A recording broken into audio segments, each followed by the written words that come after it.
Hello everyone, কেমন আছো বন্ধুরা? আশা করি সবাই খুব খুব ভালো আছো। আর নতুন বছরে সবাইকে অনেক অনেক ভালোবাসা, স্বাগত। প্রত্যেকদিন মাছ মাংস খেতে খেতে মুখে না অরুচি চলে এসছে, তাই ভাবলাম আজকে একটু নিরামিষ কিছু করা যাক। তাই বাড়িতে একটা মস্ত বড় বেগুন ছিল, বেগুনগুলোকে এইভাবে 4 ভাগ করে কেটে নিয়েছি আর কিছু মুগ ডালকে ভিজিয়ে নিয়েছি। বলো তো আজকে কি রান্না করছি? বুঝতে না পারলেও আমি তোমাদের বলে দিচ্ছি, আজকে করছি মুগ বেগুন। আচ্ছা, তোমরা কখনো মুগ বেগুন খেয়েছো? আর যদি না খেয়ে থাকো তাহলে ফটাফট রেসিপিটা দেখে নাও আর বাড়িতে বানিয়ে সবাইকে চমকে দাও। নিরামিষ দিনে এই রান্না, উফ! আর বলে কি হবে, হাত চেটে পুটে সবাই খাবে, হাত কিন্তু ধুতে লাগবে না। তাই এখানে দেখতে পাচ্ছ টমেটোগুলোকে একটু ছোটো ছোটো করে কেটে নিয়েছি, তারপরে ধনে পাতাটা এরকম কুচি কুচি করে কেটে নিচ্ছি। আচ্ছা, বছরের প্রথম দিনে তোমরা কিভাবে এনজয় করেছো সেটা কিন্তু আমাকে কমেন্ট করতে একেবারেই ভুলো না। তারপরে এখানে ধনে পাতাটা কাটা হলে আমি বাড়িতে একটু টক দই ছিল, তোমরা বাড়িতে পাতা টক দইও নিতে পারো, আর আমি এখানে দোকান থেকে কিনে নিয়ে এসেছিলাম। টক দইয়ের সঙ্গে একে একে সমস্ত কিছু মিশিয়ে দেবো, জিরে গুঁড়ো, ধনে গুঁড়ো, হলুদের গুঁড়ো, লঙ্কার গুঁড়ো এবং অবশ্যই এখানে দিতে হবে গরম মশলা। শাহি গরম মশলাটা তোমরা ব্যবহার করবে, কারণ এটা খুব টেস্টি এবং স্মেলটাও খুব ভালো।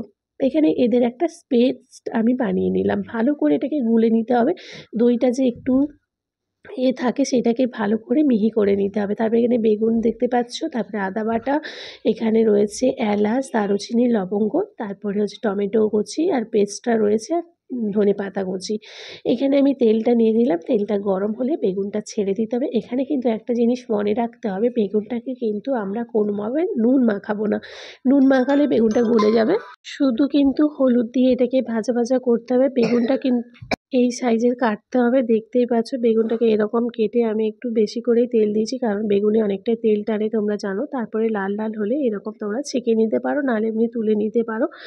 দেখতেই পাচ্ছ আমার বেগুনটা এরকম করে ভাজতে হবে, একবারে পুড়িয়ে ফেলবে না, তাহলে কিন্তু কোনো রকমের টেস্ট আসবে না। তারপরে বেগুনগুলো আমি সুন্দর করে তেলে দিলাম, ওই তেলের মধ্যে আমি ফোড়ন দিলাম হচ্ছে লঙ্কা আর হচ্ছে জিরে ফোড়ন দিয়ে দেবো। জিরেটা দিলে খুব টেস্ট হয়, জানো তো, ডালে যদি জিরে পড়ে তাহলে সেই ডালের টেস্ট আরও ভালো হয়। তারপরে দিলাম তেজপাতা। আর এখানে যে আমি মুগ ডালটা অনেকক্ষণ থেকে ভিজিয়ে রেখেছিলাম, মুগ ডালটা দিয়ে ভালো করে নাড়াচাড়া করব। মুগ ডালের উপরে কিন্তু দিতে হবে আদাটা। আদাটা যদি তেলে দিয়ে দাও আগে, তাহলে কিন্তু স্মেলটা চলে যাবে, তেলের মধ্যে আদার স্মেলটা নষ্ট হয়ে যাবে। এখানে আমি দারুচিনি আর হচ্ছে তোমার এলাচ, লবঙ্গ মিশিয়ে দিলাম, দিয়ে ভালো করে নাড়াচাড়া করে উপর থেকে টমেটো কুচি দিয়ে দিলাম।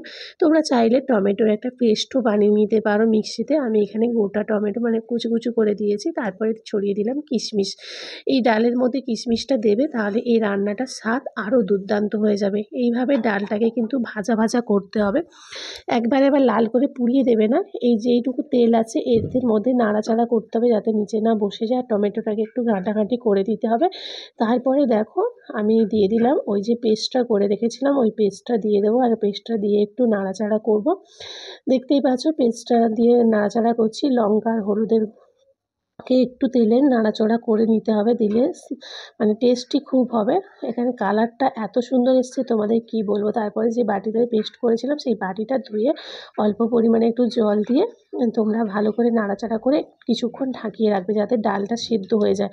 ডালটাকে আবার পুরো মিহি করে সেদ্ধ করবে না, তাহলে ডালটা এরকম গোটা গোটা থাকবে কিন্তু নরম হয়ে যাবে। পরিমাণ মতো চিনি একটু দিয়ে দেবে, আর পরিমাণ মতো লবণ তো অবশ্যই দেবে। তারপরে দেখো এখানে আমার ডালটা সেদ্ধ হয়ে গেছে।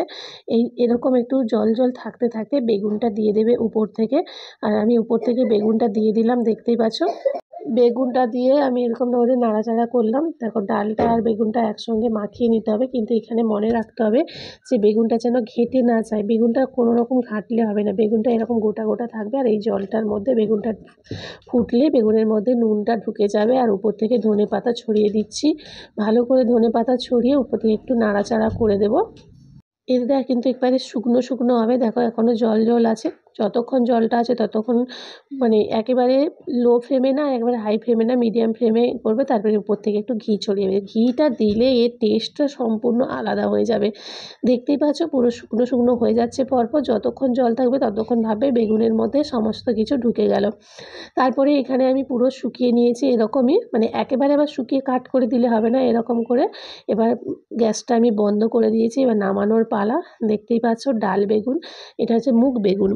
মুগ বেগুন তোমাদের কেমন লেগেছে অবশ্যই জানাতে ভুলো না। এটা একবার নিরামিষ দিনে কেন, এমনি দিনেও তোমরা ট্রাই করতে পারো। যেদিন নিরামিষ করবে না সেদিন তোমরা পেঁয়াজ এগুলো ব্যবহার করতে পারো, আর নিরামিষ দিনে শুধু আদা বাটা দিয়ে করতে পারো। খুব সুন্দর হয় খেতে আর অসাধারণ হয়। দেখতেই পাচ্ছ তোমরা কালারটা দেখেই তো মানুষের জিভে জল চলে আসবে, তাই না বলো? তারপরে দেখো আমার ফাইনালি রান্না একবারে কমপ্লিট। এবারে রান্নাটাকে আমি সার্ভ করব অন্য একটা জায়গাতে। আমার এত ভালো লেগেছে, আর ঘরটা পুরো স্মেল হয়ে গেছে। ঘি যেহেতু দিয়েছি, ঘির পরে না, ঘি দেওয়ার পরে সম্পূর্ণ একটা মানে অন্য রকমের টেস্ট চলে এসছে। এবার এটাকে আমি ডেকোরেশন করব। তোমরা কিন্তু প্লিজ প্লিজ প্লিজ এত সুন্দর একটা রান্না একবারে মিস করো না। বাড়িতে সবাইকে খাইয়ে চমকে দাও, দেখবে বাড়ির প্রত্যেকেই এটা খেয়ে চমকে যাবে। তারপরে আমি একটা চামচ নিয়েছি, এবার চামচ দিয়ে আস্তে আস্তে করে আমি একটা বোলের মধ্যে তুলে নেব।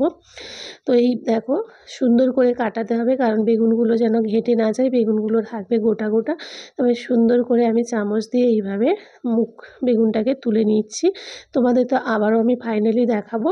আর এটা শুধু মানে কি বলবো, নিরামিষ দিনে নয়, অন্য দিনে এটা রুটির সঙ্গে, পরোটার সঙ্গে, ভাতের সঙ্গে তুমি যেখানেই খাবে তুমি টেস্ট আর টেস্ট পাবে শুধু। তারপর একে ডেকোরেশন করার জন্য আমি আরেকটু ধনেপাতা নিয়ে নিলাম। দেখো ধনেপাতা দিয়ে, আর শীতকালে ধনেপাতা তার তো সম্পূর্ণ আলাদা একটা স্মেল, তাই না বলো? অন্য দিনের ধনেপাতার এখন অন্য দিনের ধনেপাতার মধ্যে অনেক পার্থক্য। তারপরে দেখো আমি টেস্ট করতে চলে এসেছি, একটু ঢং দেখিয়ে দিচ্ছি তোমাদের সঙ্গে।